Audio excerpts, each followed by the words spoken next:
Bueno, la Cámara de Diputados ayer despachó al Senado el proyecto del reajuste del salario mínimo, una iniciativa que plantea subir el sueldo a 400.000. Recordemos que son en dos tramos, uno que partió ya ahora en mayo y otro en agosto. Vamos a conversar del tema. Tenemos a esta hora el contacto con el presidente de la Comisión de Trabajo, Alberto Undurraga. ¿Qué tal? ¿Cómo está, diputado? Buenos días. Buenos días, Viviana. Aquí estamos a la salida del Ministerio de Ciencia y Tecnología, donde tuvimos una reunión sobre los desafíos que hay para poder fortalecer el trabajo en ciencias que se hace en Chile. Así que muchas gracias por el contacto.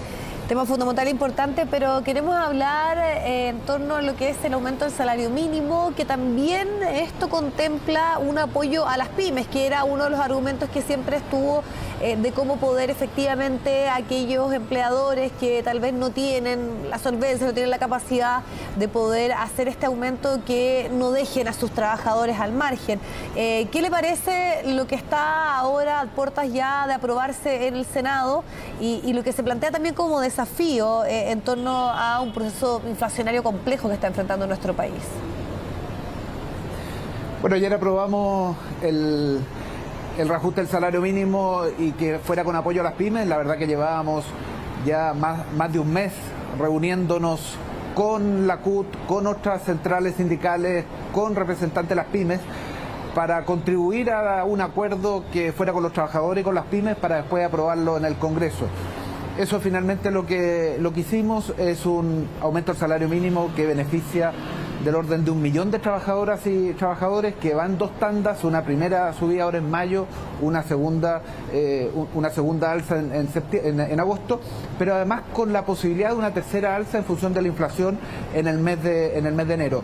Y esto además con un subsidio a las pymes por cada uno de los trabajadores y trabajadoras que hoy día está con el sueldo mínimo, un subsidio para que por un lado las pymes puedan seguir funcionando y por otro lado, muy significativo, para que este aumento del salario mínimo llegue a todos los trabajadores y trabajadoras, los de las empresas grandes, de las medianas y también de las pequeñas y microempresas. Eso es lo que aprobamos ayer. Subsidio, veníamos diputado, trabajando desde hace un mes. En el caso de ese subsidio, que entiendo que es de 22.000 pesos, que eso es lo que se le va a entregar como apoyo a las pymes. ¿De qué manera se hace eso? ¿Se le entrega al empleador o directamente al trabajador? Es un subsidio que va directamente al empleador. Tiene un conjunto de condiciones que son trabajadores que tienen empleadores que tengan a trabajadores con pago de salario mínimo anterior a la fecha de esta ley, de manera tal de que por cada uno de esos trabajadores y trabajadoras puedan cobrar este subsidio de 22.000 pesos que les ayuda a financiar el alza. Lo que hay detrás de esto es que una parte del alza la paga la pyme, que es el reajuste de la inflación, y la parte real, o sea, el aumento por sobre la inflación, que lo pague el Estado a través de este subsidio. Un subsidio que va a estar durante un año. Y tuvimos una discusión ayer en el Parlamento si se excluía algunas pymes o no. La propuesta del gobierno excluía algunas. Nosotros finalmente en el Parlamento decidimos una cosa distinta, que no se excluyera a las pymes, para que por cada trabajador o trabajadora que hoy día están con el salario mínimo puedan recibir este subsidio por el lado de las pymes. Ahora, ¿por qué es tan importante? ¿Por qué es tan importante? Porque la verdad que era significativo, era justo, era necesario poder aumentar el salario mínimo, pero para que llegara a todos los trabajadores y trabajadoras teníamos que también subsidiar a las pymes, que es lo que se hizo en el Congreso. Yo creo que esa parte, la verdad que es bien sólida, es buena, y yo espero que pueda ser también aprobada en el Senado para que sea ley. Y hay una tercera parte que tiene este proyecto, que es el aumento por inflación, una compensación por inflación, donde también la aprobamos, y yo creo que todavía hay dudas respecto al alcance. El gobierno dice que es suficiente con la forma como se va a dar esta compensación, a través de la asignación familiar, a través de la subvención única familiar. La verdad que hay dudas, y por lo tanto aprobamos también en el Parlamento la obligación que va a tener el gobierno de estar informando mensualmente cuál es el alcance, para ver si hay que hacer alguna corrección. Diputado, hacia adelante. ¿ahí dónde está la traba? Porque efectivamente, como sabemos, hay dos patas, si lo ponemos en un lenguaje más coloquial, en torno a lo que es el aumento ahora. Uno en mayo, que es retroactivo, por lo tanto más allá del proceso legislativo ya comienza a regirse, el otro en agosto, y después una evaluación en torno a la inflación. Y ahí, ¿qué pasa también con las pymes? Porque esto cubre un año. Si la inflación es significativa, ¿también se aumenta ese apoyo? ¿Y de qué manera se va a establecer cuánto va a ser ese aumento del sueldo mínimo en relación a la inflación?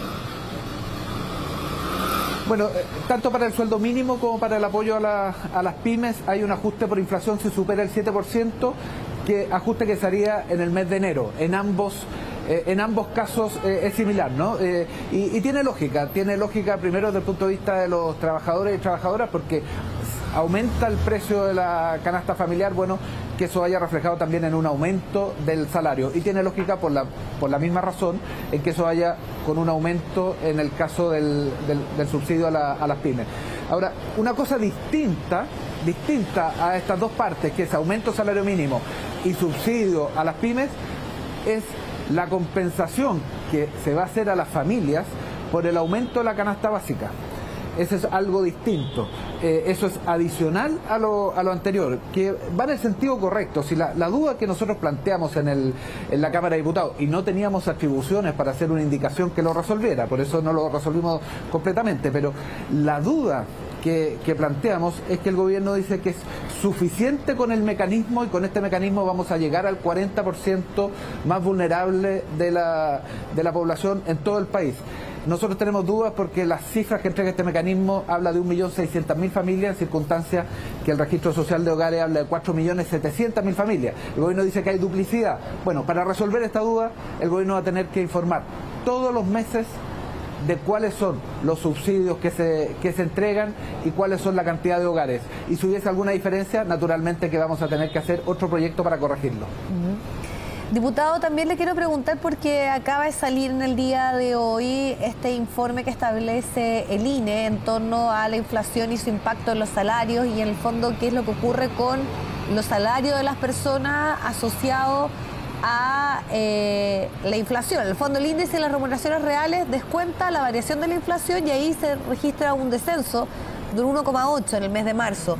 Probablemente lo que ocurra, pensando en lo que pueda venir en cuanto a la inflación, va a seguir esta misma tendencia. Entonces, ¿cómo también estas cifras se están mirando en torno, por ejemplo, al salario mínimo, a todas las discusiones que tienen que ver con apoyo, que los sueldos finalmente, la plata que están recibiendo la gente no alcanza porque la inflación está haciendo más, para poner un lenguaje ahí bien sencillo? Primero, Viviana, la primera responsabilidad para bajar, controlar la inflación está en el Banco Central y en el gobierno, y ahí tienen que tomar el conjunto de medidas para que la inflación baje. ¿Qué significa esto? Que podamos estabilizar los precios. Y ahí hay una responsabilidad que asume el Banco Central y también el gobierno. Lo segundo, este aumento del salario mínimo por sobre la inflación es un aumento del orden del 15%, 14, algo por ciento, ¿no?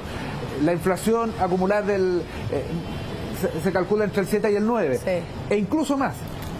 Si aquí a diciembre hay una inflación de 7, se vuelve a reajustar.